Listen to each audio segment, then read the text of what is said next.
எனது வெற்றிக்கணியன பயிற்சி நூலின் 2வது மாதிரி பரீட்சையின் வினாத்தாள் 1 5வது பக்கத்தில் உள்ள வினாக்களுக்கு விடை காணும் விளக்கங்கள். 19வது கேள்வி, 6 நண்பர்கள் ஒரு வட்டமான மேசையில் அமர்ந்து 5 உணவு உண்கின்றார்கள். அவர்களில் ஒருவர் மட்டும் எதிர்ப்பக்கமாக அமர்ந்திருந்து தொலைபேசியில் கதைக்கின்றார். அவர்கள் அமர்ந்திருக்கும் ஒழுங்கு வரிப்படமாகவும் தகவல்களாகவும் தரப்பட்டுள்ளன. இப்ப எங்களுக்கு தரப்பட்ட அறிவுறுத்தல கேள்வி வினாவின் விடயங்களை புரிந்து கொண்டுதான் நாங்க வினாவுக்கு விடையளிக்க வேண்டும். இங்க 6 நண்பர்கள் இருக்கிறார்களாம். எங்களுக்கு தெரியுது, ஒரு வட்டமான மேசை இருக்கின்றது. அந்த வட்டமான மேசையில இருந்து ஒரு நிலைக்குத்துக்கோடும் 2 கிடைக்கோடுகளுமாக 6 அதாவது வட்டமான மேசையில உள்நோக்கி இருக்கக்கூடிய மாதிரி இருக்கின்றது. 6 நாற்காலிகள் இருக்கின்றது. ஆனால் அங்கே என்ன சொல்றது, ஒருவர் மட்டும் எதிர்ப்பக்கமாக வந்து தொலைபேசியில கதைத்துக் கொண்டிருக்கிறார். 5 பேர் உள்நோக்கி இருக்கிறார்கள். அப்ப எங்களுக்கு என்ன இதுல புரியுது, 5 பேர், அதாவது சாப்பாடு என்று சொன்னால் கதிரை இப்படியாக இருக்கும், வெளியே இருக்கும். இந்த வட்டத்துக்கு வெளியே கதிரைகள் இருக்கின்றன, 6 கதிரைகள். இந்த 6 கதிரைகள்ல இருந்து கொண்டு அவர்கள் சாப்பிடுகிறார்கள். உள்நோக்கித்தான் பார்க்கணும், சாப்பாடு மேசையில் வைக்கணுமே. அப்ப இங்க பார்த்து கொண்டு சாப்பிடுகிறார்கள். ஆனா இதுல ஒருவர் மட்டும், யார் என்று தெரியாமல், அந்த ஒருவர் மட்டும் உள்நோக்கி பார்த்து கொண்டு இருந்து அவரை சாப்பிட வைக்க டிஸ்டர்ப் பண்ணாமல், தொந்தரவு கொடுக்காமல், எதிர்ப்பக்கமாக பார்த்து கொண்டு ஒருத்தர் மட்டும் கதைத்துக் கொண்டிருக்கிறார். யாருன்னு தெரியா, நான் சும்மா ஒரு ஆளை காட்டுறேன். அப்ப ஒரு ஆள் மட்டும் எதிர்ப்பக்கமாக அமர்ந்திருக்கிறார். அப்ப இதுல என்ன கேட்கப்படுகின்றது, வலது இடது பக்கம். அந்த இதை கொண்டு வினாவுக்கு நாங்கள் விடை காண வேண்டும். இப்ப நாங்க இதுல பார்க்க வேணும், இவர் உள்நோக்கி பார்க்கிறார் என்று வைத்துக் கொள்வோம். மற்றவர் வெளிநோக்கி பார்க்கிறார், மற்றவரும் உள்நோக்கி பார்க்கிறார். இப்ப இவர்களை வைத்து நான் இந்த விளக்கம் தருகிறேன் பாருங்க. இவர்களும் உள்நோக்கி பார்க்கிறார். இப்ப இதுல விளக்கம் தருகிறேன் பாருங்க. இதுல உள்ளவற்றை, அதாவது முதலாவது ஆளாக இவரை நான் காட்டுறேன். இவரில் நாங்கள் இவராக அமர்ந்திருப்பதாக பார்த்தால் இது இடது பக்கம், இவருக்கு இடது பக்கம். இது இவருக்கு வலது பக்கம், இடது பக்கம்.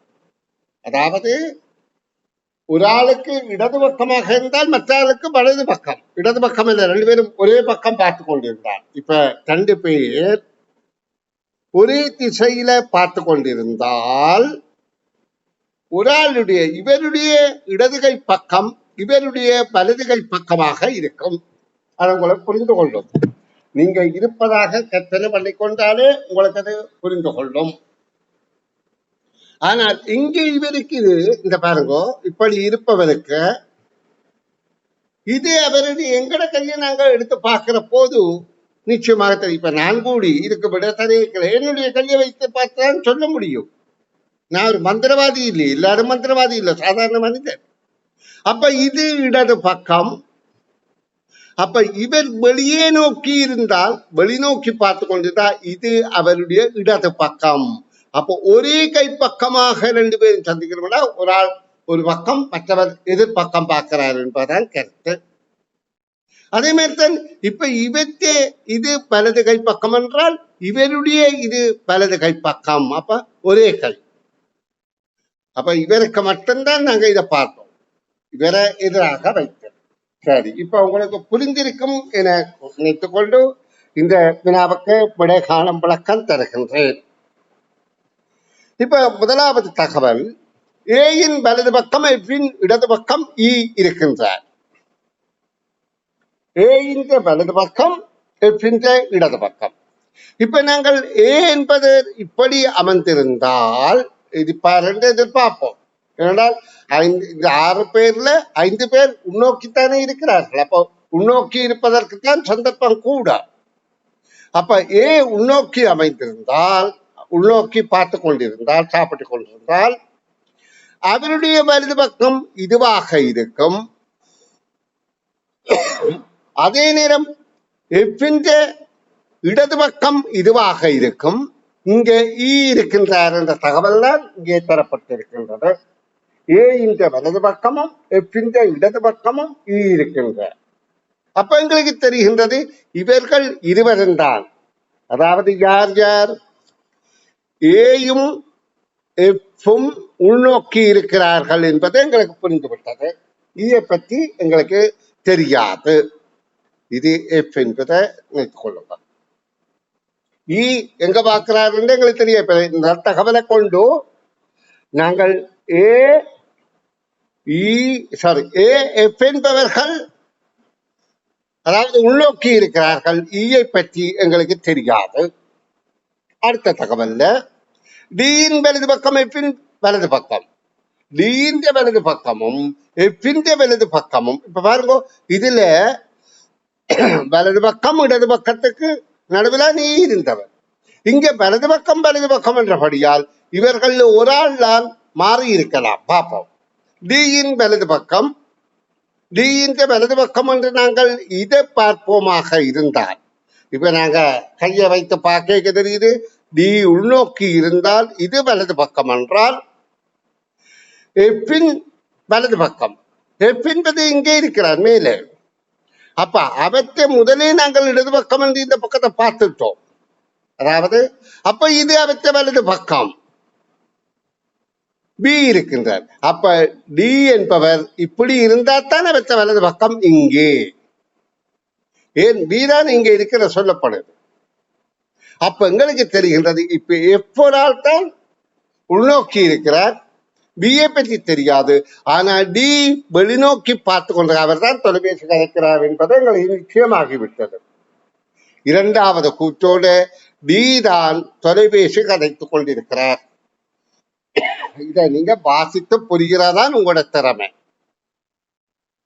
அடுத்தது சியின் இடது பக்கம். அப்ப சி என்பவர் உள்நோக்கி இருக்க வலுவேன். டி வெளிநோக்கி சி உள்நோக்கி இருப்பார். சியின் இடது பக்கம், இடது பக்கம் என்பது இது. நான் வேற வகையில காட்டுறேன். சியின் இடது பக்கம். அதே நேரம் பியின் வலது பக்கம், பியின் வலது பக்கம், பியும் உள்நோக்கி இருந்தால் இது வலது பக்கம். வலது பக்கம் டி அமர்ந்திருக்கிறார். ஆனா அவர் வெளிநோக்கி இருக்கிறார்.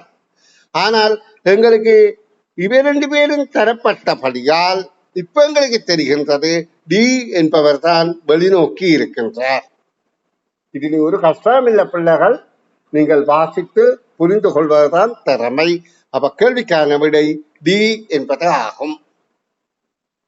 இனி நாங்கள் 20வது கேள்விக்கு விடை காணும் விளக்கத்தை பார்ப்போம்.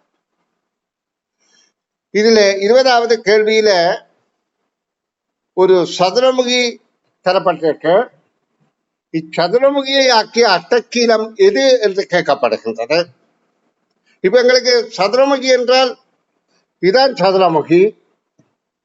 இதுல 2 கிடையான முகங்கள் இருக்கின்றது. கிடைமுகம், கீழே இருப்பது ஒரு கிடைமுகம். இது நிலைக்குத்து முகம். இங்கே 2 இருந்தால் மொத்தம் 4 இருக்கும். இது எதிராக இருப்பது தெரியாது. அப்ப 4 நிலைக்குத்து முகமாக இப்படியாக, நிலைக்குத்து என்றால் கீழே இருந்து மேல் அல்ல மேலே இருந்து கீழ். மற்ற கிடை தரையிலே இருக்கின்றது, தரையிலே இருப்பது. அப்ப 2 கிடைமுகங்களும் 4 நிலைக்குத்து முகங்களும் இருக்கின்றது. இத பக்க முகம் என்றும் சொல்லலாம். நாங்கள் கிடை நிலைக்குத்து என கற்றுக்கொள்வோம். அப்ப இப்ப கவனிங்க பிள்ளைகள், இதுல சதுரமுகி, இச்சதுரமுகியை ஆக்கிய அட்டக்கிலம் அல்லாதது எது என்றுதான் கேள்வி. ஆக்கியது எது என்றால் இதையும் சரியா இருக்குமே. இது நிலைக்குத்து முகம் 1 2 3 4, கிடைமுகம் 1 2 எதிரெதிராக வருது. அப்ப இது சரி. ஆனா அல்லாததான கேட்டு. அப்ப இதிலே ஆக்கினால் இது நிலைக்குத்து முகம் 1 2 3 4, கிடைமுகம் 1 2 எதிரெதிராக இருக்குது. அப்ப இதுவும் சரி. ஆனா அல்லாதது அப்ப இதாத்தான். இதே அல்லாத வரும். இப்ப இதை மடித்து ஆக்கினால் நிலைக்குத்து முகமாக 1, 2, 3, 4 வரும். கிடைமுகமாக இது 1, இதுவும் அந்த 1க்கு மேலதான் நகர்கின்றது, பொருந்துகின்றது. அப்ப இந்த பக்கத்துக்கு அதுக்கு முகம் இல்லை. அப்ப இது சதுரமுகியாக அமைய முடியாது, ஒரு பகமோட்டியாக இருக்கின்றது. இனி 21வது வினாவை பார்வையிடுவோம். தகவல்களை சரியாக ஒழுங்கமைத்த அடைப்பு இதழ்.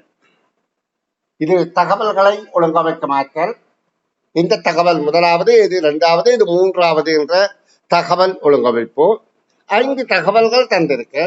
அந்த தகவல்களை வாசித்து அதில் ஏது முதல் வரும் என்று ஊகித்து விடை காண்பதை விட நாங்க இந்த விடைகளை வைத்துக்கொண்டு, இதுல விடை 3 தான் இருக்குது. இது ஒரு விடை, முதலாவது எது வரும் என்றதை நாங்க கண்டுபிடித்துட்டோமா இருந்தால் எந்த விடை பொருத்தம் என்று கண்டுபிடிக்கலாம். 3 விடையில முதலாவது தகவல் எது பொருத்தமாக இருக்குது என்று பார்த்தோம் என்றால் அதை வைத்துக்கொண்டு நாங்கள் விடையை இலகுவாக கண்டுபிடிக்கலாம். ஏன், இந்த 5ஐயும் வாசித்து அதில் ஏதோ முன்னுக்கு பின்னுக்கு தகவலை ஒழுங்கமைப்பதை விட விடையை வைத்து கண்டுபிடிக்கிறது இலகுவாக இருக்கும்.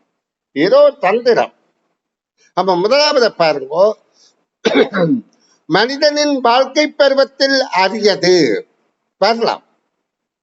அடுத்த முதலாவது தகவல், நல்ல புத்தகங்கள் சிறந்த அறிவை தரும். அப்ப அதுவும் வரக்கூடியதான் இருக்குது. அதற்கு உச்ச துணை நல்ல புத்தகங்கள் எதற்கு? அப்ப இது முதலாவதாக பெற முடியாது. அதற்கு உச்ச துணை நல்ல புத்தகங்கள் என்றால் எதற்கு? அப்ப அந்த 3வது விடை பொருந்தாமல் இருக்கின்றது. இப்ப முதல் தகவல் சரி என்றால் 2வதை பார்ப்போம். மனிதனின் வாழ்க்கை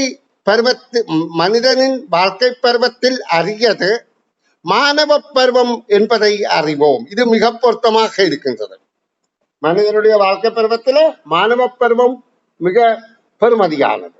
மாணவ பருவம் என்பதை அறிவோம். அப்ப அடுத்தது, நல்ல புத்தகங்கள் சிறந்த அறிவை தரும். அதற்கு உச்சதுணை நல்ல புத்தகங்கள்.